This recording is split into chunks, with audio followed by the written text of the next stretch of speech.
ആദിവാസി വിഭാഗത്തിലെ വിദ്യാർത്ഥികൾക്കായുള്ള വിദ്യാവാഹിനി പദ്ധതി ഉൾപ്പെട്ട ജീപ്പ് ഉടമകൾ പ്രതിസന്ധിയിൽ. കഴിഞ്ഞ 5 മാസമായി കുട്ടികളെ സ്കൂളിൽ എത്തിക്കുന്നതിനായി നടത്തുന്ന സർവീസിന്റെ കൂലി ലഭിച്ചിട്ടില്ല. നിലവിലെ അവസ്ഥയിൽ പദ്ധതിയുമായി സഹകരിച്ച് മുന്നോട്ടു പോകാൻ കഴിയില്ല എന്നാണ് ജീപ്പ് ഉടമകൾ പറയുന്നത്. പണിയെടുത്ത കൂലിക്ക് വേണ്ടിയാണ് ജീപ്പ് ഉടമകൾ കാത്തിരിക്കുന്നത്. വെള്ളമൊഴിച്ചാൽ വണ്ടി ഓടില്ലല്ലോ എന്നാണ് ഇവർ ചോദിക്കുന്നത്. വാഹന സൗകര്യമില്ലാത്ത ആദിവാസി മേഖലകളിൽ നിന്ന് കുട്ടികളെ വിദ്യാലയത്തിലെത്തിക്കുന്നതിന് വേണ്ടിയുള്ള പദ്ധതിയാണ് വിദ്യാവാഹിനി.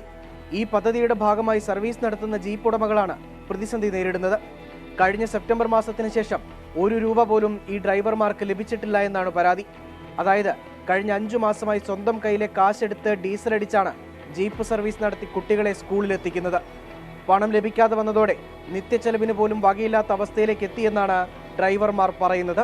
നമ്മളിപ്പോൾ ഒരു 4 മാസമായിട്ട് 1 രൂപ പോലും കിട്ടാതെ വണ്ടി ഓടിക്കൊണ്ടിരിക്കുകയാണ്. അപ്പോൾ ഇത്രയും വണ്ടികൾ ഓടുന്നത് വളരെയേറെ ബുദ്ധിമുട്ടിലാണ് നമ്മൾ ഓടിക്കൊണ്ടിരിക്കുന്നത്. അതുപോലെ ഡീസൽ അടിക്കാൻ പോലും നമുക്ക് പൈസ കിട്ടുന്നില്ല.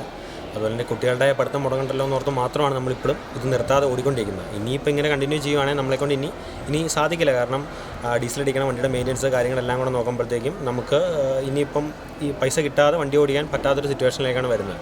പിന്നെ എഗ്രിമെൻറ്റും കാര്യങ്ങളൊക്കെ വെച്ചിട്ട് ഉള്ളതാണല്ലോ എന്നോർത്ത് മാത്രമാണ് നമ്മളിപ്പോഴും വണ്ടി ഓടിച്ചുകൊണ്ടിരിക്കുന്നത്. വാഹനത്തിന്റെ അറ്റകുറ്റപ്പണി, CC അടവ് ഇവയ്ക്കൊന്നുമുള്ള പണം കൈവശമില്ല.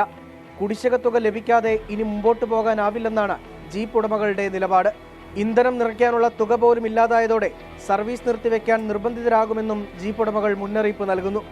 അടിമാലി സർക്കാർ ഹൈസ്കൂളിൽ പഠനം നടത്തുന്ന 100-ലധികം കുട്ടികൾ ചിന്നപ്പാറക്കുടിയിൽ നിന്ന് മാത്രം വിദ്യാവാഹിനി പദ്ധതിയെ ആശ്രയിച്ച് സ്കൂളിലെത്തുന്നുണ്ട്.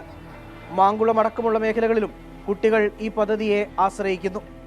നല്ലൊരു ലക്ഷ്യത്തിനായി മുന്നിട്ടിറങ്ങിയവരാണ് സാധാരണക്കാരായ ഈ ജീപ്പ് ഡ്രൈവർ. ആദിവാസി മേഖലകളിലെ കുട്ടികൾ കൃത്യമായി സ്കൂളിലെത്തണം. അതിന് ഈ ജീപ്പ് ഡ്രൈവർമാരുടെ സഹായം കൂടിയേ തീരൂ. അതുകൊണ്ട് തന്നെ ഇവർക്ക് കിട്ടാനുള്ള കുടിശ്ശിക തുക എത്രയും വേഗം അനുവദിച്ചു കൊടുക്കാനുള്ള നടപടി ഉണ്ടാകേണ്ടതാണ്. രാഹുൽ വിജയൻ, 24 ഇടുക്കി. പൊതുജനം കഴുതയല്ല സാർ.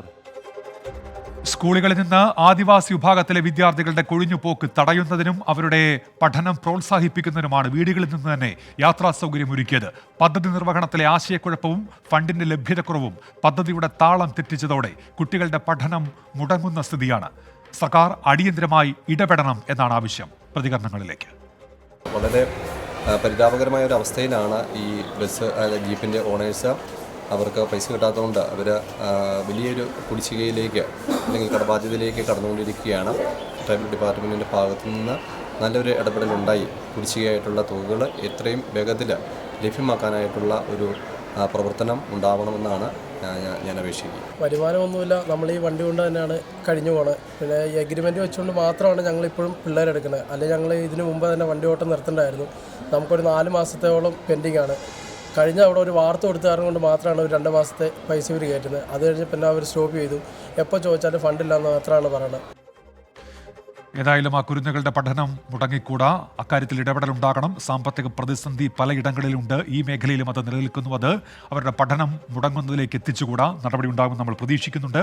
CPO റാങ്ക് ഹോൾഡേഴ്സ് അസോസിയേഷന്റെ സമരം സെക്രട്ടേറിയറ്റ് മുന്നിൽ തുടരുന്നതായി നമ്മൾ റിപ്പോർട്ട് ചെയ്തിരുന്നു. ഒട്ടേറെ പ്രതികരണങ്ങൾ അതുമായി ബന്ധപ്പെട്ട് ഇപ്പോഴും യൂട്യൂബിൽ സജീവമായി വരുന്നുണ്ട്. അതുൽ സി പറയുന്നു, 10 ദിവസമായി യുവാക്കൾ തെരുവിലാണ്, സർക്കാർ തിരിഞ്ഞു പോലും നോക്കുന്നില്ല, നിങ്ങളെങ്കിലും ഞങ്ങളെ സപ്പോർട്ട് ചെയ്യണം എന്നാണ് പറയുന്നത്. അതുൽ, നമ്മളത് കാണുന്നുണ്ട്. ആ ദുരിതം അത് പ്രേക്ഷകരിലേക്ക് അത് അധികൃതരുടെ മുന്നിലേക്ക് എത്തിക്കുന്നുണ്ട്. അതുമായി ബന്ധപ്പെട്ട റിപ്പോർട്ട് അല്പസമയം മുൻപ് നൽകിയിരുന്നു. അത് അതിൽ കണ്ടു കാണുമെന്നാണ് പ്രതീക്ഷിക്കുന്നത്.